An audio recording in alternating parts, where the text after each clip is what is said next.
আমি এই পটলগুলো নিশিতা থেকে নিয়ে এসেছি, বাংলাদেশি স্টোর্স। হ্যালো এভরিওয়ান, আমি আজকে চাল পটল করে দেখাবো। তো এটা আমার শাশুড়ি মা খুব বানাতো। তো আমার ছোট মাইমা যখন আমাদের বাড়িতে এসেছিল, তো আমার শাশুড়ি মা ওনাকে খাইয়েছিল, আমার ছোট মাইমাকে।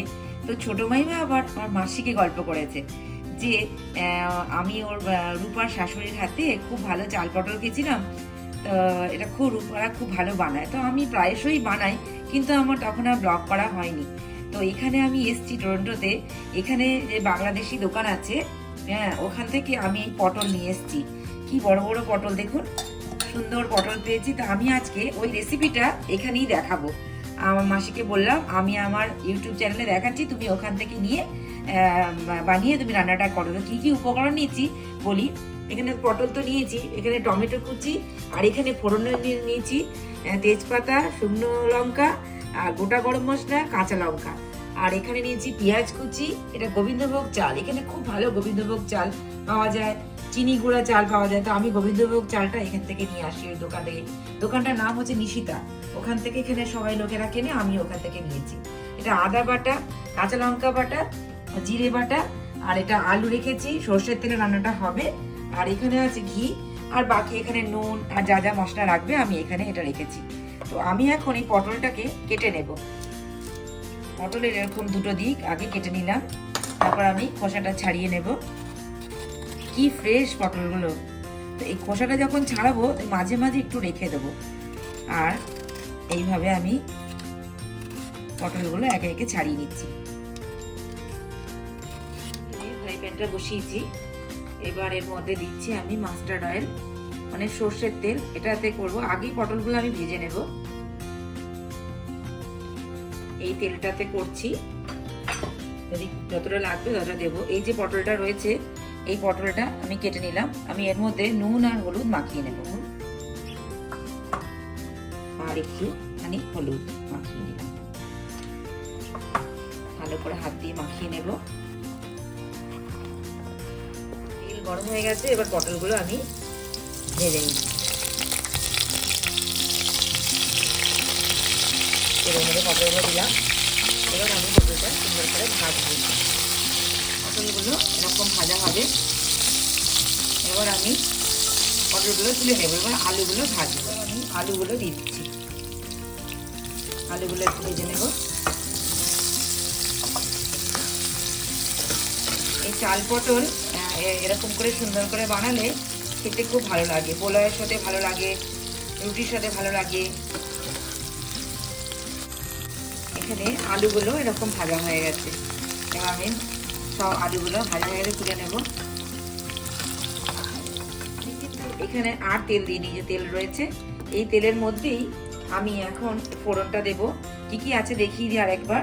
এখানে আছে গোটা জিরে, তেজপাতা, শুকনো লঙ্কা, আর একটু গোটা গরম মশলা। এগুলো আমি ফোড়নে দেব। এই প্রথমে জিরেটা দিলাম, গরম মশলাটা দিলাম, তেজপাতা দিলাম, আর এই শুকনো লঙ্কাটা দিয়ে দিলাম। এবার আমি সুন্দর করে মশলাটা এই 1 মিনিট মতন ভেজে নেব। ভাজা হয়ে গেছে, পেঁয়াজ কুচিটা দিয়ে দিলাম। সবজিগুলো কাটা যেন একরকম হয়, তাহলে ভালো লাগে, দেখতেও ভালো লাগে, খেতেও ভালো লাগে। এটা আবার একটু ভালো করে পেঁয়াজটা ভাজবো। একে আমি সব মশলা, পেঁয়াজ ভাজা হয়ে গেছে, আমি এখানে এটা দিয়ে দিলাম। আদা বাটা, জিরে বাটা,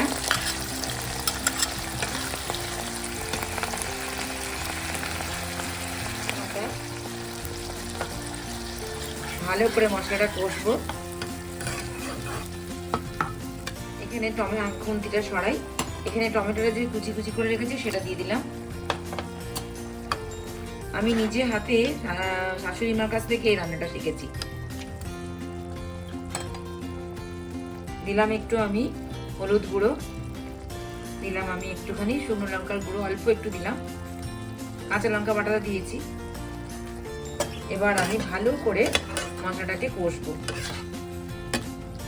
মশলাটা দেওয়ার পরে এই 2 মিনিট মতন একটুখানি কষে নিয়ে এবার আমি যে গোবিন্দভোগ চালটা, আমি এটা 10 মিনিট ধরে ভিজিয়ে রেখেছিলাম, এবার আমি এই চালটা এর মধ্যে দিয়ে দেব।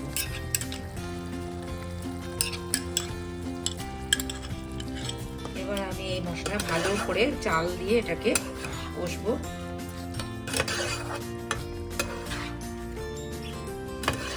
একটু ঢাকা দিয়ে কষলাম, ঢাকাটা খুলে দেখি। আর সবসময় গ্যাসের ফ্লেমটা রাখতে হবে লো টু মিডিয়ামে, বেশি আঁচ দিলে কিন্তু ভালো হবে না। তো এইভাবে মশলাটা কষা হয়ে গেছে। আর এখানে আমি গরম জল করে রেখেছি, এটা আমি মেশাবো। সুন্দর করে মশলাটা করছি। এর মধ্যে আমি দিচ্ছি একটু নুন, নুনটা যার যার স্বাদ অনুযায়ী নুন দিলাম। এখানে দিচ্ছি আমি একটু চিনি, একটুখানি এই চাল পটল একটু মিষ্টি স্বাদের হয় দিলাম। এখানে চিনি আবার এরকম গুঁড়ো পাওয়া যায়, আমাদের ইন্ডিয়ার মতন এরকম চিনি পাওয়া যায় না। দিয়ে দিলাম চিনিটা পুরোটাই। এবার আমি এর মধ্যে মিশিয়ে দিলাম আলু, ভেজে রেখেছিলাম আলু দিলাম, পটল ভেজে রেখেছিলাম পটলটা দিলাম। ভালো করে আলু পটল আর চাল ভালো করে এটা আমি কষবো। এইভাবে ভালো করে কষলাম। এই ভালো করে কষা হয়ে গেছে। এবার আমি গরম জলটা মিশিয়ে দেব।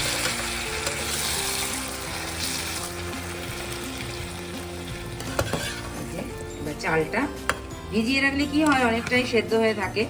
আবার একটু জল দিলে চালটা ভালো সেদ্ধ হয়ে যাবে। এই আর একটুখানি জল লাগবে।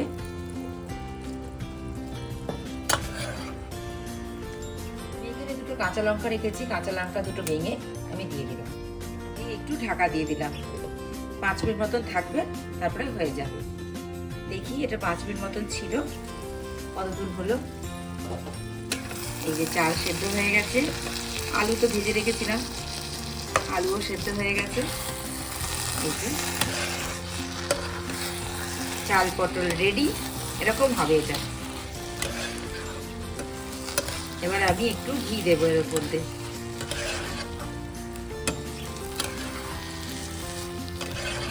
ভালো করে নাড়াচাড়া করলাম, চাল সেদ্ধ একদম হয়ে গেছে।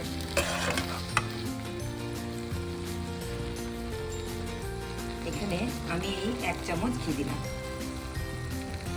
আর দেব না। ঘি দিয়ে বেশিক্ষণ রান্না করতে নেই, ঘিয়ের যে একটা সুন্দর গন্ধ আছে সেটা চলে যায়। আর গোবিন্দভোগ চালটা সত্যিই খুব ভালো একদম। এবার আমি এটা বন্ধ করে দিলাম, এটাকে আমি আবার সার্ভ করব। আমার এখানে চাল পটল রেডি। তো আপনারা একবার অন্তত ট্রাই করুন বাড়িতে, খেতে খুব ভালো হয়।